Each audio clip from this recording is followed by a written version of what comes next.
Hi, this is Ed. Tonight we're going to make etouffee, and as my daughter says, any recipe that starts with a stick of butter cannot be bad.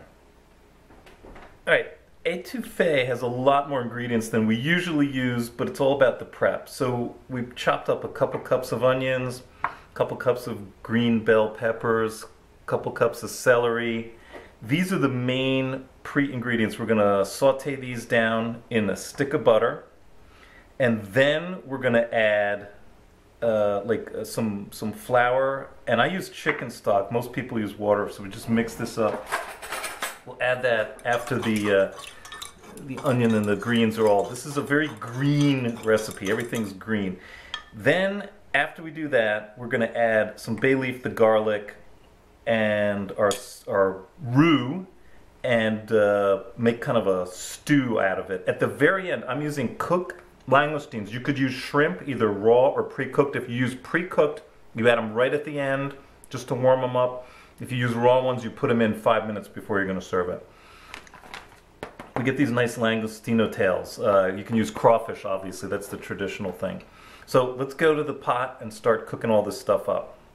So first step, melt down our stick of butter and immediately put in our onions, our green peppers,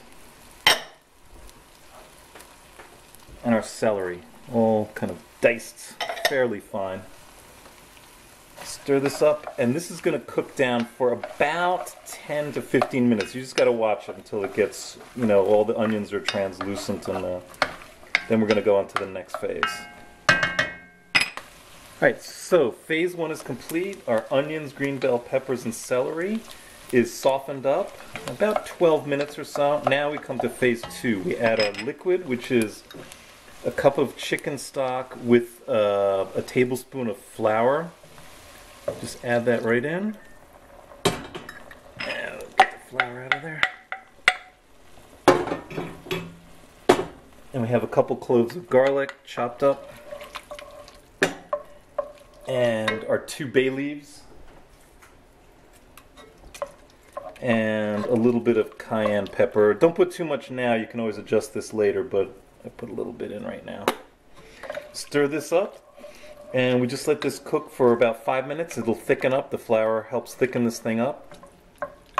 And then we're going to add our finishing touch. Now again, at this point, if you used raw shrimp or crayfish, crawfish tails, you could kind of add them in after this comes back to a boil and cook them for a few minutes. I'm using pre-cooked stuff, so I'm just going to add it right at the end because we don't want to overcook it and dry it out, make it tough. So let's let this cook down for about 4 or 5 minutes and come back. We're pretty much done now. We've let this cook down for a few minutes. It's a beautiful stewy consistency. Now we're just going to dump in the rest of our greens, some fresh parsley, and some green onions. I told you, this is all about the green. Green, green, green. You didn't see that. And then right at the end here, because just because they're pre-cooked, my Langoustino tails or shrimp, whatever you want, about 1.5 pounds in this scenario. And I'm just going to let them heat through. As a matter of fact, I think I'm going to turn off the heat, I don't want them to overcook, and I don't want to mush up the parsley. And there you have it.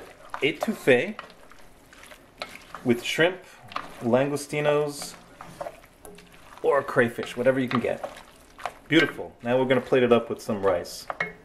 So last thing, just before we serve any food, you should taste it. Delicious. But I think this is a good point to add a little bit of salt, a little kosher salt here, right at the end. A little bit of pepper. You can tell my little is not your little. And a little bit more of the cayenne, not too much. I love that hotness with the seafood. Stir it up one last time. Give it another little taste. Perfect. Off to the table. Alright, to plate up our etouffee and brown rice, very simple. Spoon of brown rice right in the middle. And our lovely etouffee. Try to get some of that sauce in there because the rice loves it. Bon appetit!